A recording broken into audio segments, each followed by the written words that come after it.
Donald Trump हमें birthday gift देंगे या हमारे से ही बर्थडे गिफ्ट वापस ले लेंगे। कुछ स्थितियां आपको समझकर चलनी पड़ेगी। अगर डोनाल्ड ट्रम्प आज की स्थितियों से बेहतर निकल गए, जब तक की वीडियो बना रहा हूँ तो उसके काफ़ी मकसद होते हैं। यहाँ कहीं सुजलों नहीं लिखा है, पर इससे लोग जोड़ देंगे। पर मैं कह रहा हूँ कि जो विंड पर कंपनियां वर्क कर रही हैं, आपको उसके चीज़ों को समझना। आपत्ति जताई समझो, वर्डिंग समझो कि कहीं ना कहीं ईरान भी समझौते पर आ गया है। इस समय सीमा पर कहा है, भी समझ सकते हैं कि किसी ने 20 रुपए के आलू लिए और उस आलू को चिप्स बना दिए या पकोड़े बना दिए, तो 20 की चीज़ उसने 100 में बेच दी, 200 में बेच दी। तो विश्लेषक आपकी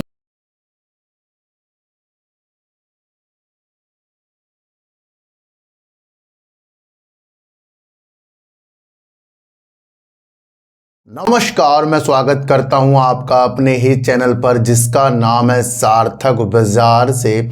आज हम बात करेंगे युद्ध विराम की। क्या आज युद्ध विराम पर हस्ताक्षर हो सकते हैं? डोनाल्ड ट्रम्प क्या कह रहे हैं और तेहरान यानी ईरान क्या कह रहा है, इजराइल क्या हमले कर रहा है, उस पर विशेष तौर पर कल बाजार चलने वाला है।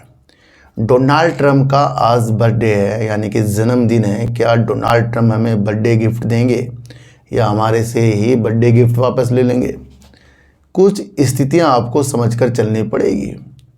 अगर डोनाल्ड ट्रम्प आज की स्थितियों से बेहतर निकल गए, जब तक की वीडियो बना रहा हूँ तब तक की बात कर रहा हूँ, आगे वो हस्ताक्षर हो जाएं, चीज़ें अच्छी निकल जाए, तो हमारे लिए एक बर्थडे गिफ्ट हो गया है।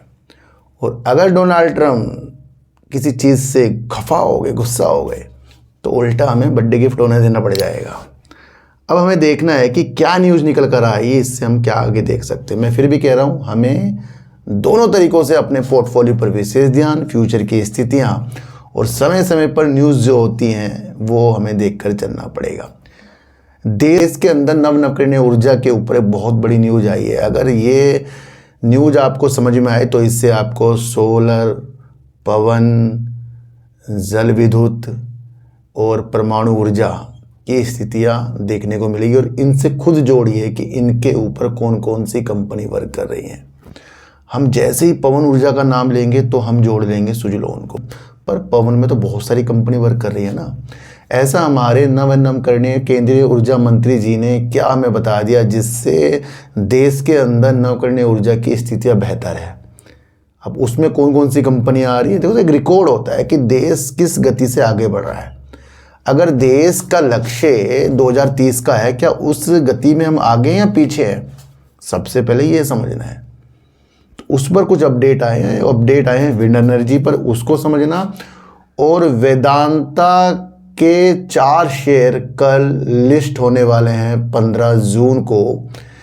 अब एक न्यूज़ निकल कर आई है, न्यूज़ का थोड़ा सा माध्यम बता दूं कि विश्लेषक एक बता रहे हैं कि 400 से ऊपर जो वेदांता एल्युमिनियम, जो सबसे मूल्यवान कंपनी बताई जा रही है लिस्टिंग में, तो वहाँ ऐसी चीज़ दर्शाई जा रही है कि अगर निवेशक उसको मतलब सोच लो बेच दें, अगर वो ऊपर खुले तो वो 3 कंपनी उनकी फ्री में हो जाएगी, समझ रहे? क्योंकि वो जो उनकी अपनी एक्चुअल अमाउंट है उसकी पूर्ति एल्युमिनियम कर देगा, सीधे शब्दों में यह है। तो वो ये न्यूज़ है, इस न्यूज़ को भी समझ लेंगे और वेदांता करता क्या है उस न्यूज़ को भी आज हम समझ कर चलेंगे।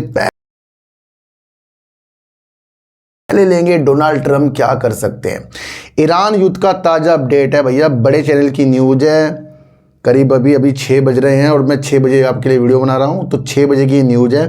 ट्रम्प का कहना है कि समझौता आज होगा, और अगर आज समझौता हुआ तो यानी कि एक बर्थडे गिफ्ट हमें मिलने वाला है, वो है कल की तेजी। इजराइल ने दक्षिण बैरूत पर हमला किया।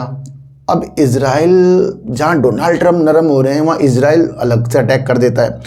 इजराइल ने युद्ध विराम की घोषणा के बावजूद लेबनान की राजधानी बैरूत की दक्षिण उपनगरों पर हवाई हमले फिर से शुरू कर दिए हैं।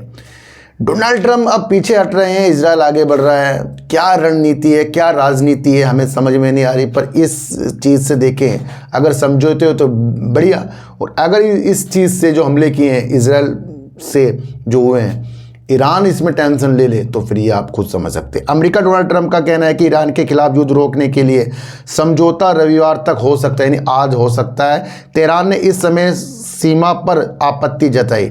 तेहरान ने इस समय सीमा पर आपत्ति जताई। समझो, वर्डिंग समझो कि कहीं ना कहीं ईरान भी समझौते पर आ गया है। इस समय सीमा पर कहा है उसने, इस समझौते पर नहीं कहा है। इसके मकसद होते हैं। अगर समझौते के ऊपर बोलता, आपत्ति जताता तो ये टेंशन का विषय था। उसने बोला समय, यानी कि आज नहीं, उसका मतलब है हो भी सकता है नहीं भी, तो ये पॉजिटिव है। समझो, होगा कभी ना कभी होने वाला है ये। पर डोनाल्ड ट्रंप ने कहा आज होगा, ईरान कह रहा है समय सीमा से आपत्ति है, यानी कि युद्ध रुकने से आपत्ति नहीं है, समय सीमा यानी कि और 1-2 दिन या 2-4 दिन जो भी है। तो ये भी एक तरीके से सही है, लेकिन उनका कहना है कि समझौते पर हस्ताक्षर आने वाले दिनों में हो सकता है। लोग, मैंने क्या कहा था, वो आज नहीं चाह रहा है पर हो सकता है आने वाले दिनों पर। अब इससे बाजार चलेगा भैया, देखते रहना। ईरान मीडिया का कहना है कि तेहरान ने अभी तक फ्रेमवर्क समझौते पर अंतिम निर्णय नहीं लिया है कि भैया यूरेनियम अमेरिका को सौंपा जाएगा, जलमार्ग खोला जाएगा, ये होगा वो होगा। तो वो जितने भी खाके तैयार किए गए हैं दोनों पक्ष बैठकर, उस पर अभी निर्णय नहीं लिया है पर समझ लिया। ट्रंप का कहना है कि समझौते पर हस्ताक्षर होने के बाद होर्मुज स्ट्रेट सभी के लिए खुल जाएंगे, यानी कि तेल प्राइस नीचे हो जाएंगे। और जब तेल प्राइस नीचे हो जाएंगे, क्रूड ऑयल नीचे हो जाएगा तो क्या होगा ये आप सबको पता है। और उनका दावा है कि अमेरिका को अथत ईरान की परमाणु सामग्री मिल जाएगी। तो डोनाल्ड ट्रंप का बर्थडे और डोनाल्ड ट्रंप ने सारी पॉजिटिव चीज़, इजराइल बीच में आकर टेंशन दे रहा है। ईरान कह रहा है कि ये जो समझौते हैं उसकी समय पर आपत्ति है, हो भी सकता है आगे भी ये बढ़ सकता है। अब एक न्यूज़ समझो, हमारे प्रहलाद जोशी नवकरणीय केंद्रीय ऊर्जा मंत्री हैं, जो नवकरणीय ऊर्जा रिन्यूएबल एनर्जी की चीज़ों को देखते हैं। अगर वो ही बड़े व्यक्ति कुछ हमें स्थितियों के साथ बड़ी बेहतरीन न्यूज़ दे दे तो इससे आप समझ लीजिए कि हमारे देश के अंदर नवकरणीय ऊर्जा की जो स्थितियां हैं बेहतर तरीके से आगे बढ़ रही है। और जब बेहतर तरीके से आगे बढ़ रही है तो उसके डेटा, जो भी डाटा होता है उसे हमें देखना पड़ेगा। और डाटा के साथ ही आपको मैं न्यूज़ बताऊंगा। प्रहलाद जोशी ने ये कह दिया कि हम देश के तीसरे नंबर पर नवकरणीय ऊर्जा की तरफ आगे बढ़ रहे हैं। हम तीसरे नंबर पर आ गए हैं, ब्राज़ील को पीछे छोड़ दिया हमने, सीधा सीधा। अब ये समझो, अब हमारे से आगे कौन है, चीन और अमेरिका। यानी कि नवकरणीय ऊर्जा के ऊपर जो टारगेट सेट सरकार ने कर रखे हैं 2030 के, उसके ऊपर सुचारू रूप से वर्क हो रहा है। अब इसके अंदर कितनी सारी कंपनियां हैं, जैसे पीएम कुसुम के तहत वर्क कर रही हैं, सोलर पर कर रही हैं, जल विद्युत पर कोई कंपनी वर्क कर रही है, विंड पर कौन कंपनी वर्क कर रही है, परमाणु ऊर्जा पर कौन कंपनी वर्क कर रही है। ये अब आपकी सोचने के विषय बन सकते हैं कि वो शेयर प्राइस नहीं देखना, आपको वो कंपनियां देखनी है जो नवकरणीय ऊर्जा से संबंधित है, जहाँ आप इटड़ा चलो आप देख सकते हैं जो भी आपको समझ में आ रहा है। तो ये वो सारी चीज़ें, हम तीसरे नंबर पर आ गए। हमने क्या कर दिया, हमने कर दिया है भैया ब्राज़ील को पीछे कर दिया है, आगे हैं। और ये घोषणा अंतर्राष्ट्रीय नवकरणीय ऊर्जा एजेंसी यानी कि इंटरनेशनल रिन्यूएबल एनर्जी एजेंसी की लेटेस्ट रिपोर्ट के आधार पर की गई है। प्रहलाद जोशी जी ये बोल रहे हैं, रिकॉर्ड तोड़ क्षमता हासिल कर ली हमने 31 मार्च 2026 तक के। भारत की कुल जो रिन्यूएबल एनर्जी स्थापित थी हमारी 283.46 गीगावाट तक पहुंच गई है। यानी कि हम नवकरणीय ऊर्जा को बहुत ज़्यादा स्थापित कर रहे हैं। इसमें से 274.68 गीगावाट केवल रिन्यूएबल एनर्जी यानी सौर और पवन आदि से है। तो यहाँ सौर ऊर्जा नंबर 1 पर, पवन सेकंड नंबर पर है, आप ये समझ कर चलना। और 8.78 गीगावाट परमाणु ऊर्जा न्यूक्लियर पावर यानी परमाणु ऊर्जा से है। देखो सर, न्यूक्लियर पावर के ऊपर जो कंपनी वर्क कर रही है वो उसकी क्षमता 8.78 गीगावाट की है। कुछ प्राइवेट कंपनी फिर से निकल कर आई है, आपको उन कंपनियों पे फोकस जरूर करना है क्योंकि अभी हमारी रिन्यूएबल एनर्जी बहुत कम है, अभी हमारी परमाणु ऊर्जा की क्षमता बहुत कम है। पर एक लक्ष्य है देश का 2047 तक का, तो उसको आज आपको चीज़ों को समझना है। एक साल में सबसे बढ़त वित्त वर्ष 2025-26 के दौरान भारत ने रिकॉर्ड 55.3 गीगावाट क्षमता जोड़ी, जो अब तक की किसी भी एक साल की सबसे बड़ी क्षमता है। और अब अगर मैं आपको सेक्टर वाइज इसके बारे में बताऊं तो सौर ऊर्जा ने करीब पीएम कुसुम और रूफटॉप सोलर का बड़ा योगदान के साथ 150.26 गीगावाट की क्षमता जोड़ी एक साल के अंदर। तो आप समझ सकते हैं पीएम कुसुम के ऊपर काफ़ी कंपनी लोन दे रही है, काफ़ी कंपनी उसके ऊपर वर्क कर रही है। और मेन आपका सोलर, पवन ऊर्जा विंड टर्बाइन 56.09 गीगावाट है। अब सारी की सारी आप सुजलोन को मत समझ लेना। Adani green energy, INOX wind, siemens, बहुत सारी ऐसी कंपनी है जो विंड एनर्जी पर वर्क कर रही है। बड़ी पन बिजली पे कौन सी कंपनी ज़्यादा वर्क करती है? एनएचपीसी करती है। और एनएचपीसी के द्वारा बड़ी बड़ी जल विद्युत परियोजना हो रही है देश के अंदर। और आपको ये भी समझना पड़ेगा कि पवन ऊर्जा से केवल 5 गीगावाट हम कम है जल विद्युत में, और जल विद्युत आगे जाकर बहुत आक्रामक तौर से अपनी बिजली की जो कैपेसिटी उसको जोड़ेगा, क्योंकि काफ़ी परियोजना तो निर्माणाधीन है एनएचपीसी की। तो आप ये समझ कर चल सकते, बाकी छोटी मोटी चीज़ें उससे जोड़ी गई है। तो ये वो चीज़ है जिसे आप समझ कर चल सकते हैं। और दूसरी एक न्यूज़ निकल कर आई है जो विंड एनर्जी पर सीधे तौर पर चीज़ें डाल रही है अच्छे असरों के तहत। वो क्या है? देखो सर, कल गोवा के अंदर विंड एनर्जी के ऊपर एक सम्मेलन होने वाला है, और इसकी सम्मेलन की जो देख रेख है वो देश के अंदर MNRE ग्लोबल विंड की मेजबानी करेगा। तो ये ग्लोबल है, विश्व स्तर की ये एक चीज़ें हो रही है जिसके अंदर भारत के अंदर ये सम्मेलन होगा। और ये सम्मेलन के लिए हम क्या करेंगे? नवकरणीय ऊर्जा के तहत विंड एनर्जी को ज़्यादा से ज़्यादा बढ़ाएंगे। देखो सर, जो इस उद्योग से संबंधित व्यापार कर रहे हैं वो एकजुट होंगे, और देश के अंदर किस तरीके से जो विंड एनर्जी से बिजली बनती है उसको कैसे लगाना, भूमि को किस तरह से चीज़ें करना, या वो बिजली को किस तरीके से ग्रिड से जोड़ना, वो सारी चीज़ें होंगी। और देश के अंदर हमारे जो तकनीक है विंड एनर्जी की और मैन्युफैक्चरिंग करने की, उसको किस तरीके से निर्यात और आगे जाकर हम अपनी कैपेसिटी को बाहर जाके निर्यात कर सकते हैं, तो उसके ऊपर ये सारी चीज़ें होने वाली है। तो देखने को ये मिल रहा है, इसका मकसद काफ़ी अच्छा है। जो भारत में पवन ऊर्जा सेक्टर की और तेज़ी से आगे बढ़ने के मकसद से ये चीज़ें की जा रही है। इस सम्मेलन में सरकार और पवन ऊर्जा उद्योग के बड़े बड़े दिग्गज एक साथ जुटेंगे और नीचे दिए गए मुद्दों पर रणनीति बनाएंगे। कौन कौन सी? पवन ऊर्जा को देश में तेजी से इंस्टॉल करना, यानी कि लगाना, तैयार करना, तैनाती करना, विंड टर्बाइन और उससे जुड़े उपकरणों को देश में ही प्रोडक्शन बढ़ाना, और भारत से पवन ऊर्जा तकनीक और उपकरणों को दूसरे देशों में बेचना, निर्यात करना। अब ये जो सारी चीज़ें होती हैं भैया, मैं आपको फिर बताऊं, छोटी मोटी नहीं होती है। जब एक खाका किसी सेक्टर के ऊपर तैयार हो रहा है तो हमारी नज़र उस सेक्टर की क्षमता के साथ काम करने वाली कंपनियों में जानी चाहिए, यानी कि और भी कंपनियां हैं।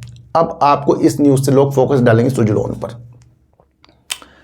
देखो सर, एक आध सबक सीख लो।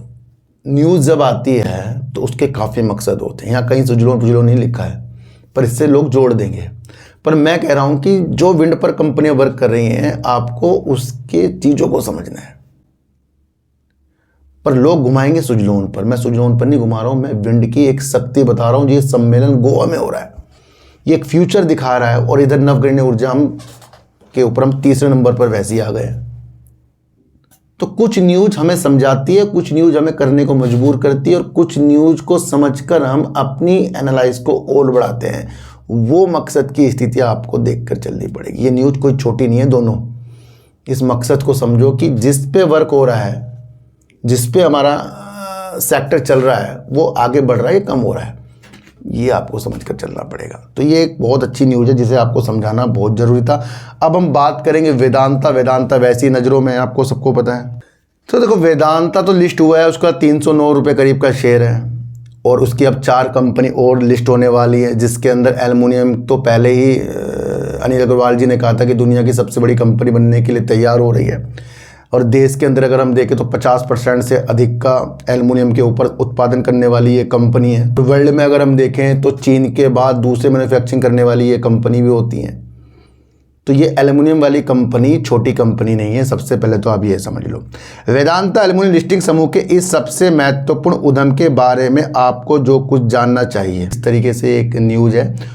और विश्लेषकों ने अपनी राय जो है ज़्यादा से ज़्यादा जो इसकी एल्युमिनियम कंपनी है उसके ऊपर रखी है। देखो सर, जिन निवेशकों ने 1 मई को विलय की रिकॉर्ड तिथि से पहले वेदांता की संकेतित इकाई के शेयर लगभग 720-760 प्रति शेयर के भाव पर खरीदे थे, उनके लिए मूल्यवर्धन का अवसर अधिक स्पष्ट हो जा रहा है। मूल्यवर्धन का आप इसे ऐसे भी समझ सकते हैं कि किसी ने 20 रुपये के आलू लिए और उस आलू को चिप्स बना दिए या पकोड़े बना दिए, तो 20 की चीज़ उसने 100 में बेच दी, 200 में बेच दी। तो विश्लेषक आपकी चीज़ें ये डाल रहे हैं कि जिन्होंने उस वक्त इस रेट पर शेयर लिए होंगे, तो यानी कि एल्युमिनियम की जो लिस्टिंग होगी ऊपर होने की दिशा में है। ये सिर्फ विश्लेषण की दुआ है, होगी नहीं होगी मैं आपको इसकी गारंटी नहीं दे सकता, ना ये विश्लेषक दे रहे हैं, ये बता रहे हैं। पर वो एक दिशा डाल रहे हैं आपके अंदर, एक दिमाग डाल रहे हैं कि आप उसको बेचकर अपना पैसा कमा सकते हैं। क्योंकि मैंने आपको क्या कहा कि 20 रुपये की चीज़ अगर आपकी 40, 50, 60 की हो जाए, उसे मूल्यवर्धन कहते हैं। तो ये आपको लाइन बहुत ज़रूरी समझानी थी, और जहां आप उस तरीके से भी आगे सोच सकते हैं कि मुझे प्रॉफिट चाहिए या मैं फ्यूचर देखूं, तो उस तरीके से आप देख सकते हैं। वेदांता की अलग हुई संस्थाओं की लिस्टिंग जो सोमवार 15 जून को होने वाली है ने ग्रुप के सबसे मूल्यवान संपत्ति माने जाने वाली उसके एल्युमिनियम व्यवसाय पर ध्यान केंद्रित किया है। ये सबको पता है, और ये अनिल अग्रवाल जी ने बताया, विश्लेषक भी ये कह रहे हैं। सोमवार को जब चारों अलग हुई इकाइयां सार्वजनिक कंपनियों बनने के लिए तैयार है, तो एल्युमिनियम व्यवसाय के मूल्य का प्रमुख चालक माना जा रहा है, यानी कि सबसे ज़्यादा एल्युमिनियम के तरफ ज़्यादा स्थितियाँ देखी जा रही है। विशाल आकार उद्योगों में अग्रणी लागत, दक्षता और मजबूत विकास संभावना को संयोजन वेदांता एल्युमिनियम को सभी विमर्जित संस्थाओं में सबसे अधिक ध्यान से देखी जाने वाली संपत्तियों में से एक बनाता है। वेदांता एल्युमिनियम किस कीमत पर लिस्ट होगी, हो सकती कह रहे हैं ये भी, और इनकी जो लिस्टिंग की स्थितियां हैं भैया वो 420 से 450 रुपये प्रति शेयर आ रही है। वेदांता का जो शेयर है इस वक्त जो सूचीबद्ध है वो 309 रुपये करीब का है, और वेदांता एल्युमिनियम की विश्लेषक कह रहे हैं कि 420 से 450 रुपये प्रति शेयर के बीच सूचीबद्ध हो सकता है। अब इसको पूरा अगर आप समझ लें, तो यदि ये अनुमान सही साबित होता है, यहाँ क्वेश्चन मार्क है, तो निवेशक सूचीबद्ध वेदांता इकाई और केवल एल्युमिनियम कंपनी से ही अपनी मूल अधिग्रहण लागत का एक बड़ा हिस्सा वसूल कर सकते हैं। कौन सी? एक तो वेदांता जो लिस्ट है जो 309 रुपये में, दूसरा ये 420 या 450 में हो सकती है। इन दोनों के से ही अपनी जो लागत लगाई थी, यानी कि यहाँ पर प्रॉफिट में दिखाया जा रहा है निवेशकों को जिन्होंने उस रेट पर खरीदा होगा। यानी इसको अगर ये दोनों चीज़ को बेच दें तो लागत का एक बड़ा हिस्सा वसूल कर सकते हैं। ऐसे में तेल एवं गैस, बिजली और इस्पात एवं लोहा आवश्यक व्यवसायों में निवेश लगभग मुफ्त हो जाएगा। बाकी जो 3 कंपनियां हैं उसमें उनका निवेश मुफ्त हो जाएगा। तो ये विश्लेषकों ने हमारे अंदर की भावना को जगाया, और वो इसलिए क्योंकि वेदांता एल्युमिनियम आपको पहले ही पता है कि देश के अंदर काफ़ी अच्छा योगदान है। दुनिया में भी अगर देखें तो चीन के बाद अच्छी खासी कंपनी वर्क करती है। भारत के अंदर सबसे बड़ी एल्युमिनियम की उत्पादक कंपनी है। तो अनिल अग्रवाल जी का इसके ऊपर हाथ है। तो अब ये लिस्टिंग की कल चीज़ें आ रही हैं। अब ये देखना है, देखो सर 2 तरीक़ों से चीज़ें हो सकती हैं। कैसे? अगर डोनाल्ड ट्रंप से कुछ पॉजिटिव हो गया तो फिर सारे शेयर कोई चीज़ें आपको अच्छी खासी दिखेंगी। अगर डोनाल्ड ट्रंप की स्थितियाँ से कुछ बेकार हो गया तो फिर आपको टेंशन दिखेगी। अगर कुछ बात आगे बढ़ती है कि डोनाल्ड भैया अभी शांति वाली चीज़ें चल रही हैं, तो फिर इनकी जो लिस्टिंग होगी उसमें काफ़ी उतार चढ़ाव होगा। तो दोनों तरफ से आपको देखना है। तो सबसे पहले आप अपने फ़ायदे के लिए निकलिए। लोग बताते रहेंगे, लोग आपको समझाते रहेंगे, आपका फ़ायदा कैसे हो रहा है, आप अपने जर्नी को कैसे अच्छा कर सकते हैं, ये आपकी विधि है। तो दोनों जितनी भी न्यूज़ थी मैंने आपको समझा दी है। इस न्यूज़ से आपको क्या समझ में आएगा मुझे ज़रूर बताना। किसी को भी खरीदने बेचने की नीतियाँ मेरे चैनल पर बिल्कुल भी नहीं है। मेरा कोई टेलीग्राम, कोई व्हाट्सएप ग्रुप नहीं है, ना ही आज तक मैंने बनाया है। तो सर सच्ची वीडियो देखिए, अच्छी वीडियो देखिए, समझ कर देखिए, चिट्ठी को आटा दीजिए, गाय को रोटी दीजिए, और अपने बच्चों को ज़्यादा से ज़्यादा प्यार कीजिए।